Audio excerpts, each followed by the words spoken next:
أبزحلف ربعي كفال مدبنا أبشبعي زمن دحر لدة كريستوس جماجم قيح بحرن دسيتات دهلاكن أبيد برشاويان دحر مبدعو سلطانيت انتاويت ودب أدوليسن أبسمنا حج إثيوبيا زنبري نكسنة أخصومن كم زختمي دسيتات دهلاك نخلو مسمرات قيح بحري بمقوطصار عندما أكل نجري كم زخنا أمنت مسلمنا كم سنة هنسا باهلي قانقوا زأمسلو صلواتات حيزو خمز مصي نكسنة أخصوم دحر ودقتو حنساب ندبوب قصو مسكده داقماين أبقماقم قيح بحري قصو كم زيت ملسي أبزي حج وان لهيك عن إثيوبيا زقواهر وزرلو واننات أفدق بحري بحيلي بتاريخ بحجز فشلولو مسرة ألبو حتى خمسخونة رينا سبسلت أنا لهيك عن إثيوبيا ناي فترات تاريخنا العلوز ربط وزرلو من قدي برهوس محرديات تسحتر كم زبهال نتن الزمانات بصوص وياوي تاريخ تعفينو السنحي نيحاسو تاريخهم عرقانو زوص مدرخ كخونيو كم تبعلم أمن أحس الزرلو تمتات إراخ تورد أبتشتشا زرلو الدربيت إلهم زمسلوه ناين داماتهم بحرن مريتن كقوامتو تفتروز عدلو مهوبس أقاقسونو خمس خلون زتردوم أي مسلون ويدو أمر قطيساتهم كرايرو أي حانكون دا أمبر اتي بدنا حاسوتن وصواين تدفين وزرلو حقنيا تاريخ أبزوان بقل إثيوبيان بجاق كبل اسمع له بوانا ኢትዮጵያ በምን መንገድ ነው የባህር በር አልባ ሆና ለመኖር የበቃችው?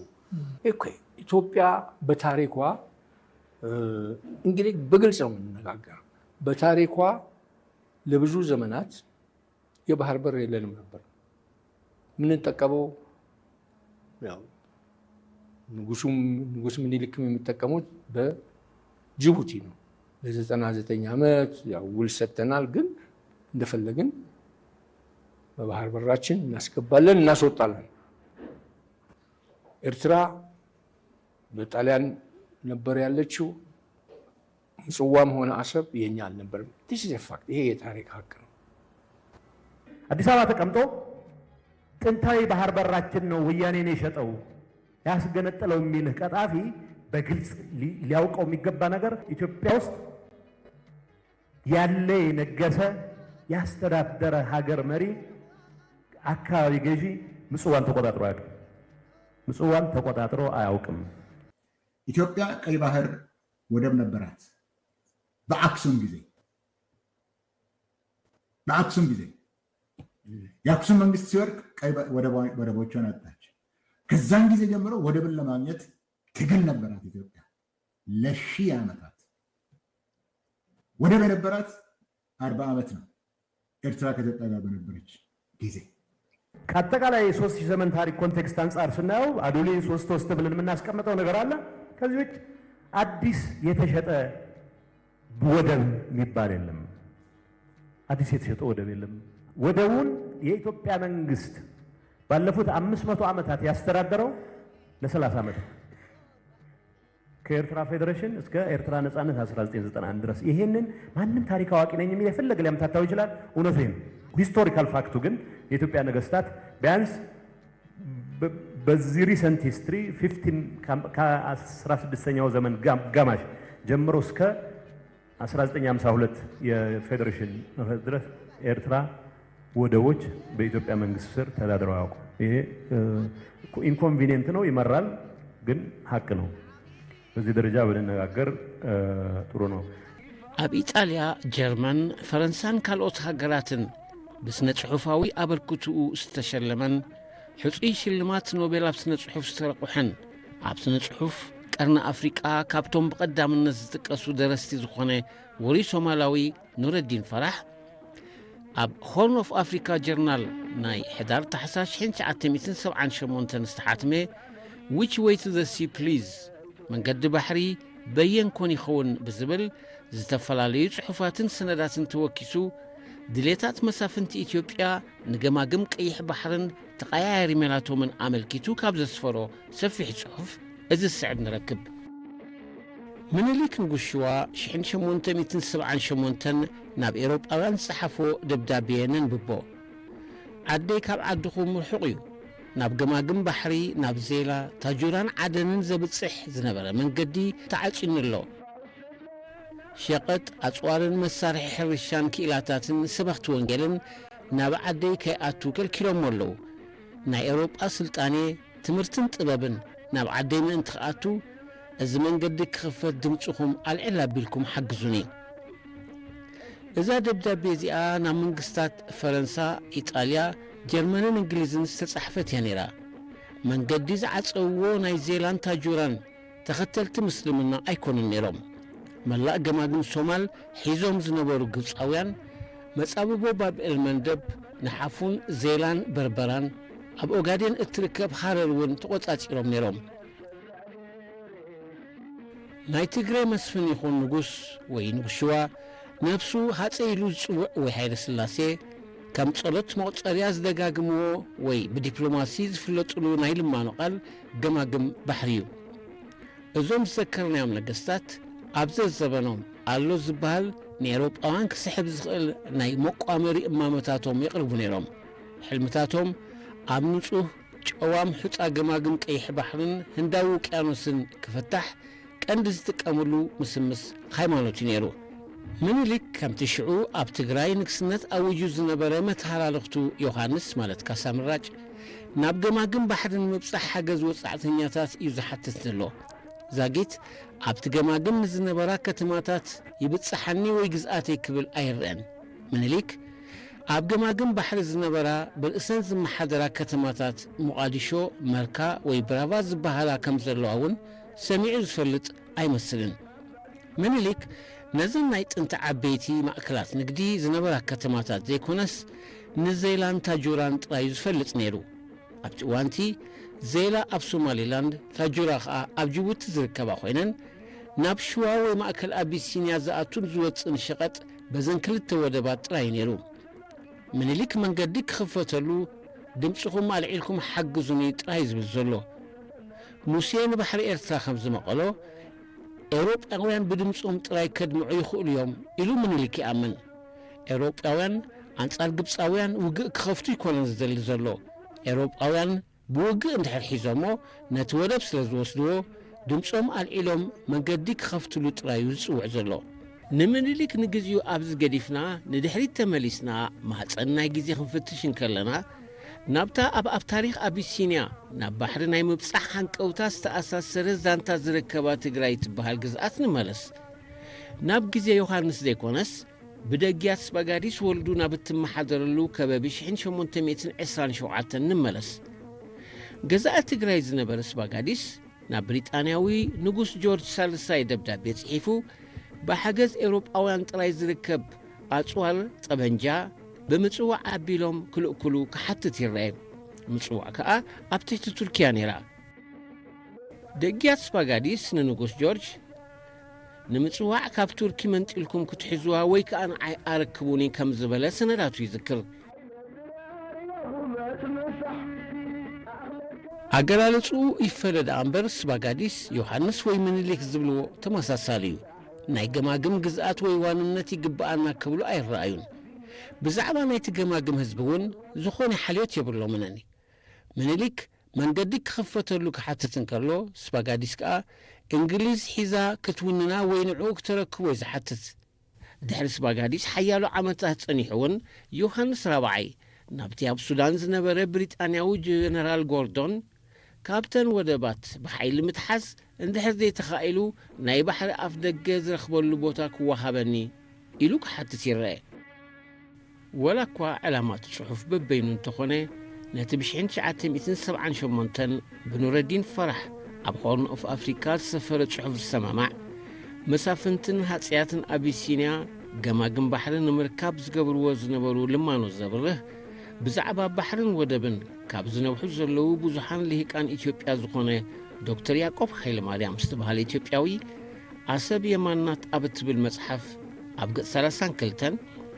ሃፀይ ቴድሮስ፣ ሃፀይ ዮሃንስ፣ ሃፀይ ምኒልክ፣ ንግስቲ ዘውዲቱን ሃፀይ ሃይለ ስላሴን ኣብ ዘመኖም ኣፍ ደገ ባሕርን ንምርካብ ናብ ንግስቲ ቪክቶርያ ናይ ዓዲ እንግሊዝ ዝገብርዎ ዝነበሩ ልመና ዝገልጽ ጽሑፍ ኣስፊሩ ኣሎ። ንጠቅስ 20 ጥቅምቲ 1855 ሃፀይ ቴድሮስ ናብ እንግሊዛዊት ንግስቲ ቪክቶርያ ብጽሓፎ ደብዳቤ ነገስታት ኢትዮጵያ ከባቢ ቀይሕ ባሕርን ወደባቱን ንዝሓዙ ቱርካውያን ከኣዲሎም ጽኑዕ ድሌት ከም ዘለዎም ነታ ንግስቲ ሓቢሮም ከም ዝነበሩ ድሕሪ ምግላጽ ቱርካውያን ኣብ ባሕሪ ኮይኖም ልኡኻተይ ኣይንሕልፍን ኢሎም ሽግር ፈጢሮም ላይ ኣለዉ ዝብል እዩ። ቀጺሉ እቲ ጽሑፍ ሃፀይ ቴድሮስ ንቱርካውያንን ግብፃውያንን ወከልቶምን ኣባሪሮም ናይ ኢትዮጵያ መሰል ኣፍ ደገ ባሕሪ ንምምላስን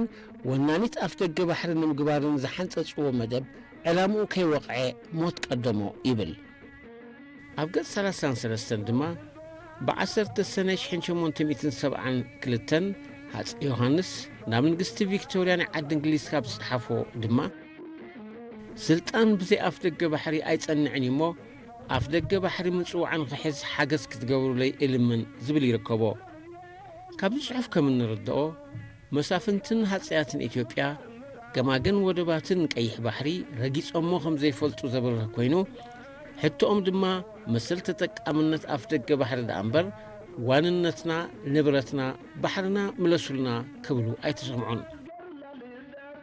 ኣብዚ ሕጂ እዋን ባሕሪ ነይሩና እናተባህለ ብልሂቃን ኢትዮጵያ ዝጋዋሕ ዘለዉ ጽውጽዋይ ምስቲ ኣቦታቶም ኣፍ ደገ ባሕሪ ንምርካብ ዝገብርዎ ዝነበሩ ልመና ዝጋጮ ታሪኽ እዩ። መሳፍንትን ሃፀያትን ኢትዮጵያ ዋንነት ገማግም ቀይሕ ባሕሪ እንተነይርዎም ናብ መራሕቲ ሃገራት ኤውሮጳ ዘጓናብሕን ዘለምንን ደኣ እንታይ ምኽንያት ነይርዎም? ዋንነቶም ተነይሩኸ ነቶም ንገማግም ቀይሕ ባሕሪ ክቆጻጸሩ ዝመጹን ዝተቆጻጸርዎን ቱርካውያንን ግብፃውያንን ነቲ ባሕርና ዝብልዎ ክከላኸሉንን ወይ ብሓይሊ ከውፅዎምን ዘይፈተኑ። ካብ ጽሑፍ ከም እንርድኦ መሳፍንቲ ኢትዮጵያ ልማንኦም መእተውን መውፅን ደኣ እምበር ባሕርና ምለሱልና ክብሉ ኣይተሰምዑን። ነቲ ናትና ነይሩ ዝብልዎ ገማግም ቀይሕ ባሕሪ ድማ ካብ ወረርቲ መንዚዕኩም ሃቡና ክንጥቀመሉ ኣፍቅዱልና ክብሉ ደኣ እምበር ክከላኸሉሉ ወይ እውን ብሓይሊ ክመልስዎ ኣይተረእዩን። ኣብታ ኣሰብ የማናት እትብል መጽሓፍ ኣብ ገጽ 42 ድማ ሃፀይ ሃይለ ስላሴ ብዝኾነ መንገዲ ብግብሪ ይኹን ክራይ ብዝኽፈሎ ኢትዮጵያ ኣፍ ደገ ባሕሪ ንኽትረክብ ምስ ኢጣልያዊ መራሒ ተዘራሪቦም ክወሃቦም ተሓሲቡ ዝነበረ ንወደብ ዝኸውን ጭራም መሬት እውን ክረኽቡ ኣይከኣሉን ይብል። ንኣፍሪቃ ዝተቆጻጸሩ ኤውሮጳውያን ጣልያን፣ እንግሊዝን ፈረንሳን ንኢትዮጵያ ካብ ቀይሕ ባሕሪ ነጺሎም ክሳብ 1952 ማለት ክሳብ ግዜ ፌደሬሽን ብዘይ ኣፍ ደገ ባሕሪ ከም እትነብር ገይሮማ ይብል። ካብዚ ጽሑፍን ካብ ሓቀኛ ታሪኽን ከም ንርድኦ በሃል ሃገር ብጉልባብ ፌደሬሽን ንኤርትራ ክሳብ እትጎብጥ ባሕርን ኣፍ ደገ ባሕርን ወኒና ከም ዘይትፈልጥን እዞም ዝተጠቕሱ ይኹኑ ብኣፈ ታሪኽ ዝንተወሎም መሳፍንትን ሃፀያትን ሽዋ ይኹኑ ትግራይ ባሕሪ ወኒኖም ከም ዘይፈልጡን ባሕሪ ንምውናን ካብ ዝነበሮም ባህጊ ኣብዚ ዘመኖም ኣብ ልማኖ ከም ዝነበሩ እንተኾነ ኩሎም ከይሰለጦም ከም ዝሓለፉ ባዕሉ ኢትዮጵያዊ ጸሓፍን ካልኦት ናይ ታሪኽ ጽሑፋትን ዝምስክርዎ ሓቂ እዩ። እንፈልጦ የለን ኣብቲ ናይ ኢትዮጵያውያን ታሪክ ነገስት ኣነ ኣብዝን ዘቤቴ በዚ ኣትየ በዚ ወፅኤ ዝብል ክሳብ ሕጂ ኣይርአየና የለን። ክዘምቱ እኮ ኣለዎም እዚ ኩሉ መገዲ ከይዶም ክዋግኡ ኣለዎም እዚ ይገበርዎም። መንገዲ ባሕሪ በየንኮን ይኸውን which way to the sea ብዝብል ኣርእስቲ ብ1978 ቅድሚ 47 ዓመታት ኣብ ሆርን ኦፍ ኣፍሪቃ ዝቐረበ ነዚ ሕጂ ሰበ ስልጣንን ልሂቃንን መንግስቲ ብልጽግና ዘርእይዎ ዘለዉ ደንበርበር ዝገልጽ ጽሑፍ ኮይኑ ረኺብናዮ። ምስ ሶማሊላንድ ተፈራሪምና፣ ብጅቡቲ ብኬንያ ኣፍ ደገ ባሕሪ ረኺብና፣ ዓሰብ ክንሒዛ ኢና እናበሉ ነቲ ዘይፈልጥዎን መንገዱ ጠፊእዎም ዘሎን ኣፍ ደገ ባሕሪ ንምርካብ ዝገብርዎ ዘለዉ ኻነፍነፍ ብልክዕ ዝገልጽን ዝሰማማዕን ዋናው ጽሑፍ እዩ። ጠቅላይ ሚኒስትር አብይ አህመድና የሶማሌላንድ ፕሬዚዳንት ሙሴ ባሂ የመግባቢያ ስምምነቱን መፈራረማቸው ተገልጿል። ጂኦግራፊያዊ አቀማመጧ በህዝብ ብዛቷ እንዲሁም በታሪኳ የባህር በር ማግኘት ይገባታል ያሉት ይህንን ጉዳይ ከዳር ሆኖ መመልከት የማይቻላት ነው። ዛሬ ግን ኢትዮጵያ አዲስ ምዕራፍን ጀምራለች። ለሶስት ዓመትና እንደ ነውር ከሚቆጠረው የባህር በር ጠቂ ወጥታ ይገባኛል ብሎ የሚጠይቅ ትውልድን ፈጥራለች። ናብቲ ጽሑፍ ተመሊስና ኣብ ሓዳስ ኤርትራ ተተርጉሙ ካብ ዝቐረበ ገለ ክፋሉ ድማ ንርአ። ሽግ ታሪኽ ወሊዕና መዛግብቲ ኣእምሮና እንድሕር ፈቲሽና ንቐርኒ ኣፍሪቃን ነዊሕ ገማግም ባሕርታትን ንምቁፅጻር ዝተኻየዱ ተኸታታሊ ዕጥቃዊ ግጭታት ከም ዝነበሩ ንረክብ። ሓይልታት ግዳም በብተራ እናተመላለሱ ብሓይሊ ውግእ እናደምሰሱን ዝምታ እናካየዱን ንማይት ዓመታት ንህዝቢ ኣብ ትሕቲ ምልኪ እናእተውን ከም ዝጸንሑ ንርዳእ። ቀርኒ ኣፍሪቃ ዓበይቲ ሓይልታት ናይ ሓድሕዶም ሓይሊ ዝፈታትኑሉን ተዋስኦታት ዲፕሎማሲ ዘካይዱሉን ኣብ ዓንኬል ሰዓርን ተሰዓርን ዝጸማመዱሉን ዞባ ኮይኑ ጸኒሑ እዩ። ዑስማናዊ ሃፀይነት ቱርክን ሱልጣናዊ ስርዓት ከደዊ ግብፅን ብምስለነታቶም ገይሮም መላእ ገማግም ባሕሪ ሶማልን ኤርትራን ክቆጻጸሩ ምጽንሖም ይዝከር። ስዒቦም ድማ ፈረንሳ፣ ኢጣልያ፣ ብሪጣንያ ንሓፂር ግዜ ድማ ፖርቱጋልን ነዚ ከባቢ ክቆጻጸሩን ኣብ ዲፕሎማስያዊ ወጥርታት ክሰሓሓውን እዚ ሽግ ታሪኽ የብርሃልና። ባና ዲፕሎማስያዊ ወጥርታትን ምስሓብን ኣብ ዝፈጠሮ ድነ ናይ ዝተኸወሉ ጽላሎት በዓል ዮሃንስ ምኒልክን ሃይለ ስላሴን ከዓ ንዕዘብ። ብትሑት ድምፂ እንኣማትኡ ብህድኣትን ኣብ ኣፍደገ ኣዳራሻት ነገስታት ኤውሮጳ ሕቱም ደብዳቤታት ሒዞም ጠጠው ክብሉ ይረኣዩ። ናብቲ ናይ ቀደም ምልሲልና ድማ ንጠምት። ኣብ ሕምብርቲ ቀርኒ ኣፍሪቃ ትርከብ ሸዋ እትበሃል ብንክስነት እትመሓደር ወይ እውን ትግራይ እትበሃል ካልእ ግዝኣት ምስተን ጎላጎለንን ገማግም ባሕረንን ዕጣን ዝተከሉ ጓህሊ ዝመልአ መበኮርያ ዝመስላ ሶማልን ኤርትራን እንታይ ዘራኽብ ኣለዎን? ነዚ ሕቶ መልሲ ክንረክብ ዝተሰነደ መዛግብቲ ታሪኽ ገንፂልና ንተዓዘብ። ሃፅያትን ነገስታትን ኢትዮጵያን ካብቲ ዝተኸወሉሉ ድነ ታሪኽ ወፂኦም ባዕላቶም ክዛረቡ ይሓይሽ። ኣብ ዝኾነ ናይ ዘበናት መድረኽ ከም ዓብላሊ ስትራቴጂያዊ ረኣይን ናይ ውሽጣዊ ጸገሞም መፍትሒ ዝመስሎም ዋንነት ገማግም ባሕሪ ንምርካብ ዘካይድዎ ጻዕሪ ንተዓዘብ። ሃፀይ ዮሃንስ ዝፈተኖ ፈተነታት ነይሩ ንባፅዕ ከም ምንጪ ሕጂ ከም ክውንና ክቋጻጸራ ዘይኮነ ድሮውን ኣብቲ ሱ ዝነበረሉስ ካልኦት ተቋጻጺሮማ ስለ ዘሎ ግብፃውያን ነይሮሞ ጸኒሖም ቅድሚኡ እውን ቱርካውያን ነይሮሞ ንዑ ክቋጻጸር ዘይኮነ ግን እቲ መስመራት ካብኡ ዝመጽእ መስመራት ንትግራይ ዘእቱ መስመራት ምንጪ ስልጣኑ ስለ ዝኾነ ክቋጻጸሮ ፍትን ነይሩ። ከም ግዝኣቱ ከም መሬቱ ሓሲቡ ዘይኮነ እዚ መስመር እዚ ንትግራይ ዝኣቱ መስመር ንናቱ ስልጣን ንምዕባይ ዝኣቱ መስመር ስለ ዝኾነ ንኤርትራ ንባሕሪ ዝነበሮ ርክብ ድሩት እዩ። ኩሎም ግዜ ነዚኦም ኣርባዕተ ዝጠቐስካዮም ቴዎድሮስ፣ ዮሃንስ፣ መነሊክ፣ ሃይለ ስላሴ በል ሓደ ንኩሎም ትሕብር ነገር ነይራ። እሶም ከዓ ኩሎም ናብ ኤርትራ ይርእዩ ነይሮም እዮም። ኩሎም ከዓ ናቶም ጥምሒ ከይረኽብዮም ተሪፎም ማለት እዩ። ናብ ጽሑፍ ሆርን ኦፍ ኣፍሪካ ክንመለስ። ገማግም ቀይሕ ባሕርን ህንዳዊ ውቅያኖስን ኤውሮጳውያን ክሓዝዎ ከለዉ ነገስታት ኣቢሲንያ ኣፍ ደገ ባሕሪ ክረኽቡ ሓገዝ ወፃንትኛት ክሓቱን ከለዉ ኣብ ታሪኽ ንዕዘብ። ባዕላቶም ናይ ወፃኢ ሓይልታት ደገፍ ክሓቱን ከለዉ ኣብቲ ገማግም ዋንነት ከም ዘይብሎም ይምስክሩ። ናይ ቀይሕ ባሕሪ ወይ ህንዳዊ ውቅያኖስ ገማግም ብሓይሊ ምስ ሓስኩሞ ንዓነ ኣረክቡና ክብሉ ብተደጋጋሚ ኣብ ታሪኽ ንርአ። መኳንንትን ነገስታትን ሃፅያትን ኢትዮጵያ ዳርጋ ተመሳሳሊ ሜላን ዲፕሎማስያዊ ተንኮልን እናዘርግሑ ንኤውሮጳውያን ክሓባብሉን ከለዉ ካብ መዛግብቲ ታሪኽ ንዕዘብ። ኣበይ ሞ ተረኽበ? ገማግም ባሕሪ ኣብ ትሕቲ ዋንነት ካልኦት ህዝብታት ይቐጺሉ። ኣብ ትሕቲ ደቂ ዓዲ ወይ ከዓ ምስቶም ንኤርትራውያንን ሶማላውያንን ደናክልን ስዒሮም ዝተቖጻጸሩ ናይ ወፃኢ ሓይልታት እዩ ቀጺሉ።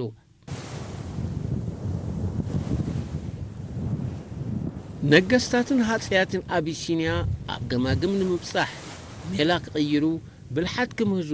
ኣዘራርብኦምን ልማንኦምን ክለዋውጡን መርገጺኦም ክቃየሩን ዝገብርዎ ዝነበረ ምፍላጥ ኣያጸግምን። تركن قبصن قيح بحري كحزون كلو ناب نقستات أوروبا خيدوم بمسمس كريستنا محزنات كيقبرو يرأيو قماقم بحرتات أوروبا كحزون كلو دما سرت بزيبولون حاسوت تاريخ سفيح واننت بحري كم زلوهم يوجو إذا الرحق بوتا كوي نتي نايت أوانتي جزءات حسب كاس بحر الرحقي مستناتهم عقمن مستناتهم مرداتان نتاريخ تمليسكا ناي أكسوم كم بقس وسيدكا زيك أتصالي ناي هاجر مقاميو كاب أكسوم يجمر زي حجزولو ناي هايلة سلاسي دحريو زاغو متي دحريو سولومون متي ولا نتتباتات أخي في الساميتات تاريخاوي قعزوتات دايناميكس نايتي وشت الزوباز نبره إثيوبياوي ترت إثيوبياوي ترخا غيرو قريبو إذا خا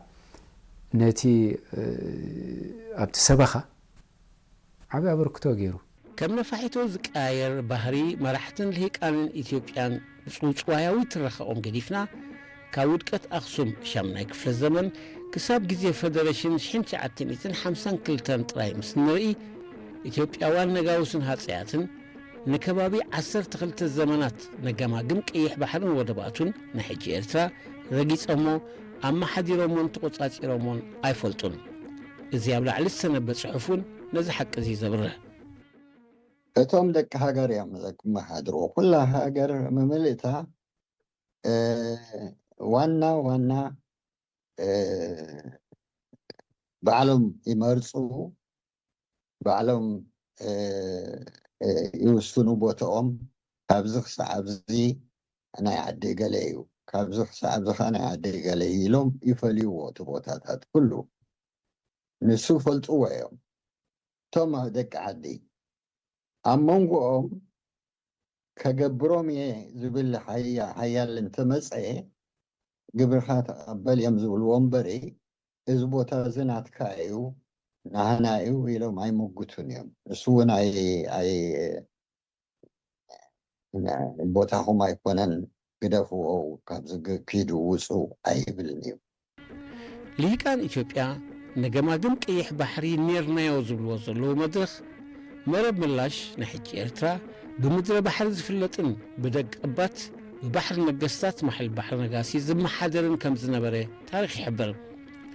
مدر بحري نزف حكفال نحجي إرترا استوها بسياميو أبجزيو كاب كبساتات إرترا كساب جماجم كيح بحر زرقح ما أكلوا دباروا غيرو كاب نايتقوان مسافن تتقراين كالوت هات سيات الناس أخوينو بنجستات مدر بحري زم حدر زنبرة زوايو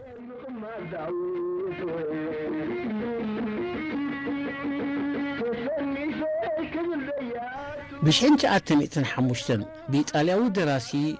روفيلو بيرين استتصحفت مرب ملاش أبت بالمتحف أبقص عسان كلتن بزعبا مدر بحر السفيرو خابزور لهم السنرئي مدر بحري زكاتي أب سميناو وقن مسمرو حيزات مرب بلا سامونا زركب كفال كبسا مريت منسع بوغوس ماريا سمهر بمعرب دما كساف فلق أطبالا زركب مريتون يتقالر نيرو إبل قتلوا بصحف صفحاتنا إذا مريت زنزة تملكتنا نتي وردا كسلان بسمين حباب دما كساب سواكين زلو مريت صبيركا بقبري نزلوم إرتراز بهال صفحات مريت يملكت كم زنبرا يقلج قتلوا بحر مقاسس بهال شم أب تحت سلطانو زنبرا هاجر كاب زنبرو جغرافي أو كرامت أزنا قدم نعوز حبر ترقو من ينيرو أبزر استنا نزل صحف مقربينا مخنيات متسسار تاريخ نمقلات انبر ننايلومي الأولويان هاجرات دوبات سجرنا تاريخ نيريو موي بتصححنا ينمبال كم زي كونا كنا نتصر ندلي اتمسحف بزعبا بحر نقستات وي بحر نقاسي ملكيتو دما بخرمتي أباطع بحقاي دما أبتا مبال 16 كفل الزمن نعد حبشا زبصح قياشوا بصحفاتهم بستقصوا بقوانو كبرتن أدناقوت زترفتن كتما دباروا يومنا بري أزنا بريبل أبز تاريخ تتقيسهم زرلو مدر بحر مالت نحجي إرترا بحر نقستات دما إرترا نقستات كم زخونو الأنبر كمويو لهيكان إثيوبيا زمدرو مدر شوا مدر غندر مدر تقراي وزرت خمزة يكونن أتهم نقستات دما دك مدر بحري نحجي إرترا الأنبر نقستات شوا غندر مسافن تقراي كم زي يكون يزحبر أما مصحف مرم ملاش قد إسران سلستان سفير خمزلو ولو النكسنة أخصوم زلع على جاف سلطاني أبزر قاقص اللو زمن مدر بحري دارقاب كل أوانات فتسوم رأسا من محدارو عكيبو ينبر كمز نبرا إيقالت إرتا مالت كابيك سعمي كمز خوانت إذا بازح على إفاقلتا ميتي سلستا ميتا عمتها ويقدمي أول مستقراي كم زي تدمرت مسكالي أول كم زي كونت كم زي نبرت يا الله ናይሎሚ መራሕቲ ፖለቲከኛታት ምሁራት ወታደራውያን መኮንናት ጋዜጠኛታትን ስነ ጥበባውያንን ካልኦትን ኢትዮጵያ ባሕርን ኣፍደገ ባሕርን ብታሪኽ ይብፅሓናዩ ብምባል ዘጓሃርዎን ዘለዉ መጎተ ዝድግፍ መርትዖ የለን ወላቲ ኣብ ኣፋዊ ትረኻ ተመርኪሶም ዘቕርብዎ ኣሉላ ዶባተይ ቀይሕ ባሕሪ እዩ ነይሩ ኮረሻ ፈረሱ ኣብጢዐሎ ዝብል ትረኻ ካብ ጽዋይ ዝሓልፍ ኣይኮነን كم كل مسافة شوان تقرأين حيلنا خدلبو زسفحفحو زنبرو رأس ألولا برأس ولدمي كلمون بتدقى قامة مستسعره حين سعرة المفداي تعي تمثلو رأس ولدمي كال التاليلو أما حير دحر مأتاو وكل هاتسيو هانسكينو نستوى السنة أوانات نقلك فالكبساتات مدر بحرية محادرين يقبرن كم زنبره زيك حد حكيو إذا مالت قم كيح بحري خمز رقاته كساب كيح بحري كم زم حدر زقلت تاريخاون سنة انتاون مرتعوتات فتشمي لنا راس ألولا كوك أي بحر سالادات على ملس مسفوكرونو نورد راس ألولا يانا كاوي بدم سياسكبرو قبصوچن سياشنفو تركوش ما جوا قبصوچ مملكوش كقبص كأوتومان إمباير يامسو مملكوش ما جو إتي دحان قويمو زبال زنبرنا أمنت رأس ألولا كم وكيل هاي يوهانس توسينا جن رأس الله رسول تنزنور أو معسكرات حنتي كونت حنساب بزت أنا حنساب نابز خير يكايري إذا خان تاي مالتيو إتي أيرجن ناتي يلو زبوت هذا شيء حزن مهنياتو إتي تزبي كم ناتو نكسنت كم ناتو مرحق يروح حزن سلازي زنتاي مالتيو أمونغو تهزبن أمونغو زي نبلوم زلنا ناي مسافنتي نوح زغادي كاب سلومون سروان كسنا جميركا كساب زد حرواي هذا يوهانس زنور الوان ترينا إذا زوبا ناي ورارن مختن زوبا إيو أتاوز أي إذا كمان نبحر زبز حكوي بلو تاريخ كم زحبرو اتدحروا من بالعسرة تشعات تكفل الزمن بمعراب السودان بمبرق جيبوتي بسمين أن إرتران سومالن زجوزو مستنبرو معرابوان حيلتات إنجليز فرنسان طليان بمسمع نصور دوات زلوا إثيوبيا تبع الزمناوي تهاجر زقومه هاتي من اللي كنت هنا قلت من تصاري يكون دحريو نجماجم كيح بحري أي رجعت أن أي محاضرن من تصارو قال نابجزاتو كيمصو يكلا خالن نابتناتي زبلو مريتن حزبن كم زسفح في حين كر هاتي من الليك بزح كابتر كوات بربرا إذا كاين نيرو فلاي مس إرتران عسب بعد زملكات خونه يكون مالت درون كالوتنا بعد حيلتات أبتزوبع لعلو كأوز حيلون كأوز ترعنون حيلتات سلزنورو نسو نابز زوباز متلو ناي حيل منفس أي نورن تايدان ني بربرا زيادة زتور لزنوري أبشن شو مونتميتين سمان أربعة أبزي برلين كونفرنس تباهيلو أبزي ناي ممققالن ناي قبات أفريقيا وعل تقبروا لجزء كلهم يوروبيان سمعوا نيرهم نا أفريقيا نم وات أبوهم سمعوا لجزء أبزي أبي ناي colonization ستايز نبروا لجزء أتأمني لك أنت يلو أنا كاب روحو حيالان مسيوم ن أفريقيا كما قالوا هنجزوا أهلو أنا إدعاء أميرة كوهاي بلن كبل كله نتي سمين دوب زلو زبي أتحابيرو نتي زمزت على أي كون زمكته دوب جزء خيرو نقص نيرو ناي ولامو نقص نيرو ناي أورمو على بدولا ناي قدا سيستمي نيرو نعاتهم أم جبارن أباتهم ناي ورا رهيزو هجي كم زعينة تكستايو نيرو هو نيرو هذا يوهانس نرؤسو كاب نبازع نشوائي خير زحسب نيرو نما أكل إثيوبيا خير زحسب نيرو سلامن تاين تلك እቲ ንዓይ ምልከተኒ እዩ ዝብሎ ዞባታት ብኡ ስለ ዘሎ እዩ እዚ ሕጂ ብታሪክ ብጂኦግራፍ ብሕጊ ብፅሓናይ ዝብልዎ ዘለዉ ህቶታ ድማ ካብቲ ካብ ሳልሳይ ክሳብ 7ይ ክፍለ ዘመን ድሕሪ ልደተ ክርስቶስ ኣብ መንጎ ጥንታዊት ወደብ ኣዶሊስን ንግስነት ኣክሱምን ዝነበረ ንግዳውን ምምሕዳራውን ርክባት ቅድመ ታሪክ ዝተመርኮሰ እዩ እዚ ታሪክ እዚ ግን ኣብ 7ይ ክፍለ ዘመን ምስ ምእታዊ ፔርሻውያንን ዓረብን ኣብ ግማግም ቀይሕ ባሕርን ደሴታት ዳህላክን ዘብቅዐ ስልጣኔታት እዩ ምስ ዘመናዊ ታሪክ ሃገራት ብፍጹም ዘተኣሳስር የብሎን እቲ ሕጂ ከም መላግቦ ታሪክ ኣልዒሎም ዝጥቀሙሉ ዘለዉ ንግስነት ኣክሱም ድማ ሓንሳብ ተደፊኡ ንደቡብ ምሳገመ ዳግማይ ናብቲ ዝነበሮ ትግራይ ይኹን ገማግም ቀይሕ ባሕሪ ገጹ ኣይተመልሰን ከም እተሓሳስባን መረዳእታን ኢትዮጵያውያን እንተኾይኑ ሕቶ ዋንነት ገማግም ቀይሕ ባሕሪ ኩሎምቶም በብዘመኑ በገማግም ቀይሕ ባሕሪ ዝሓለፉ ዝረገጹን ዘመሓደሩን ሮማውያን ግሪካውያን ፐርሻውያን ኣዕራብ ፖርቱጋላውያን ቱርካውያን ግብፃውያን ኢጣልያውያንን እንግሊዛውያንን እውን ሕቶ እጀታ ቀይሕ ባሕሪ ከልዕሉ ኣለዎም ማለት እዩ እቶም ን5 ዓመታት ንኢትዮጵያ ዝገጹ ኢጣልያውያን እውን ኢትዮጵያ ትብፅሓና እያ ዝብል ምጉት ከልዕሉ ምኹን ክኸውን እዩ ፋርሳውያን ካብ ኢራን ተበጊሶም ኣብ ገማግም ግብፂ እዮም ዝበፅሑ ነይሮም ግሪክ እዮም ዝበፅሑ ነይሮም እዚኦም ሕጂ ብፅሓኒ እዮም ድዮም ክብሉ ነው ብዙሓት እምረ ግብፂ ክሳብዚ ሰሜን ምዕራብ ሱዳን ይፀሉ ነይሩ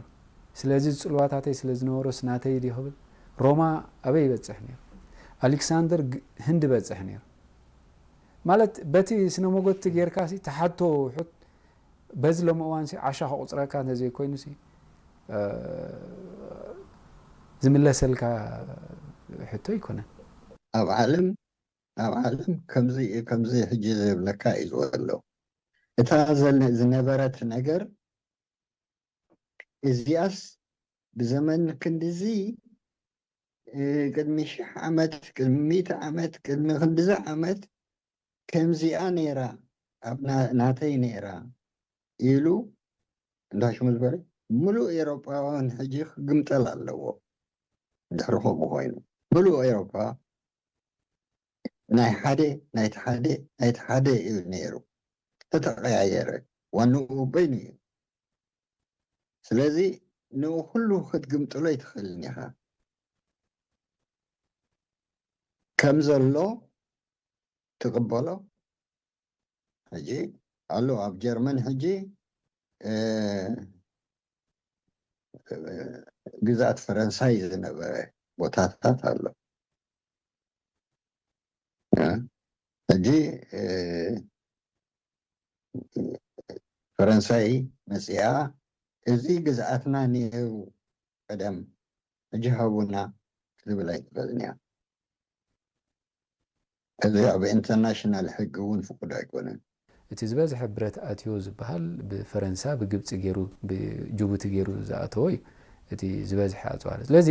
እዚ መስመር እዚ እንድሕር ከምኡ ትብል ኮንካ ኩሉ ዘ ዝተጠቐምከመሉ መስመራት ይውንነ እየ እንድሕር ትብል ኮንካ ማለት ታሪካዊ ታሽሙ እውን የብሉን ታሪካዊ መርትዖ እውን የብሉን ሓደ እዋን በዚ ሓሊፈ እየ እሞ ኣነ ይውንነ እየ ነይረ ኢልካ ክትዛረብ ይግባኣኒ ኢልካ ክትዛረብ ይትረፍ በዚ ዘመናዊ ኣህግራዊ ሕግታት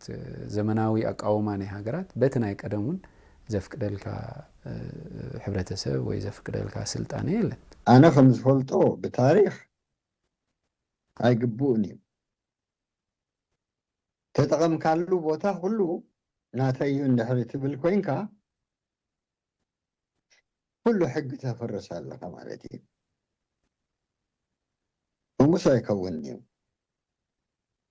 ካልኦት እውን ኣይቅበሉኻን እዮም ኢትዮጵያ ጥራይ ኣይኮነትን ነቲ ባሕሪ ትጥቀመሉ ዓዲ ዓረብ ስዑዲ ትኹን የመን ትኹን ኩለን ታሽሙ ገብራሉ እየን ኢጅፕትን ርእሳ እውን ሬድሲ ትጥቀመሉ እያ ነይራ ሱዳን እውን ከምኡ እቲ ልሙድ ዘሎ እታ ሃገር ግዝኣት መን እያ ነይራ እታ ግዝኣት እቲኣ ድማ ከምታ ሽዑ ቆይማቶ ዝነበረት ከመያ ትቕፅል እጂ ብዘመን ጥልያን ካብ ዓሰብ ክሳዕ ከሰላ ጨፍ ከሰላ ማለት እዩ እምበሪ ከሰላ ይውስኽን እዩ እዚ ግዛት ጥልያን እዩ ነይሩ እንግሊዝ እውን በታ ሕጊት እያ ተቐቢሉ ንኤርትራ ኣመሓዲሩ እዩ 10 ዓመት ካብኡ ሽዑ ኤርትራ ድማ ኢትዮጵያ ተቐቢላ ኣመሓዲራታ እያ ግን እዝን ምስ ኤርትራ ኣይፍቀድን እዩ ኣይቁፀርን እዩ ኢላ ወሪሳ ይወሰደትን